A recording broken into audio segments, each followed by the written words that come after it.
నమస్తే, welcome to IDTV. నేను KV. IDTV మన ఉనికి మన వాణి. ఇండియా పాకిస్తాన్ వార్ గురించి ప్రపంచంలో ఉన్న ప్రతి ఒక్కరికి కూడా తెలిసిందే. అయితే తన తోక వంకరే అని పదే పదే పాక్ నిరూపించుకుంటూ ఉంటుంది. ఇండియన్ ఆర్మీ చేతిలో చావు దెబ్బలు తింటున్నా కూడా మళ్ళీ భారత్లోకి చొరబాట్లను పాక్ ఆర్మీ ప్రోత్సహిస్తూ ఉంటుంది. ఇక ఈ కుట్రలను క్షణాల్లో పసిగడుతున్న భారత సైనికులు వారికి బుద్ధి చెప్తున్నారు. మరోసారి ఇలాంటి ఘటనే సరిహద్దుల్లో జరగడం పాక్ వంకర తీరును ప్రపంచానికి చాటి చెప్పింది. పొరుగు దేశం పాకిస్తాన్ తీరు కుక్కతోక వంకర్లా తయారవుతోంది. భారత సైనికుల చేతిలో చావు దెబ్బ తింటున్నా కూడా తన బుద్ధిని పాకిస్తాన్ మార్చుకోవట్లేదు. తాజాగా సరిహద్దుల్లో కాల్పుల విరమణ ఒప్పందానికి మరోసారి పాక్ ఆర్మీ తూట్లు పొడిచింది. జమ్మూ కాశ్మీర్లోని పూంచ్ జిల్లా కృష్ణఘాటి సెక్టర్ పరిధిలో ఉన్న సరిహద్దు పైన పాక్ ఆర్మీ కాల్పులు చేసింది. తార్కుండి ప్రాంతంలో ఉన్న ఫార్వర్డ్ పోస్టులను లక్ష్యంగా చేసుకొని తూటాల వర్షాన్ని కురిపించింది. ఇక తీవ్రంగా స్పందించిన భారత ఆర్మీ వెంటనే పాక్ ఆర్మీకి బుద్ధి చెప్పింది. శత్రు సైన్యంపై కాల్పులతో విరుచుకుపడింది. ఈ ఘటనలో చాలా మంది పాకిస్తాన్ సైనికులు ప్రాణాలు కోల్పోయినట్టు మన భద్రతా సిబ్బంది నుంచి సమాచారం అయితే అందుతోంది.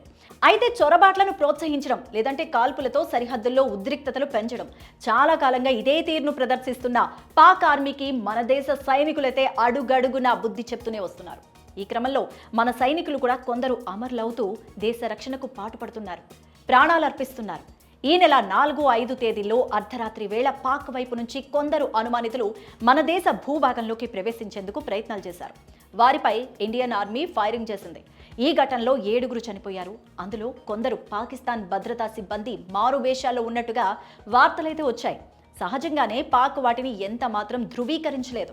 ఆ మరుసటి రోజు అంటే ఈ నెల 8న రాజౌరి సెక్టర్లో కాల్పులు జరిగాయి. ఉగ్రవాదులు చేసిన ఈ పనితో మన సైనికుడికి తీవ్ర గాయాలయ్యాయి. ఇలాంటి ఘటనలను సహించేది లేదంటూ ఇండియన్ ఆర్మీతో పాటు మన కేంద్ర ప్రభుత్వం కూడా పదే పాకిస్తాన్ను హెచ్చరిస్తూ వస్తోంది. కానీ సరిహద్దుల్లో చైనా సహకారంతో పాకిస్తాన్ కావాలని మన దేశాన్ని రెచ్చగొడుతూనే ఉంది.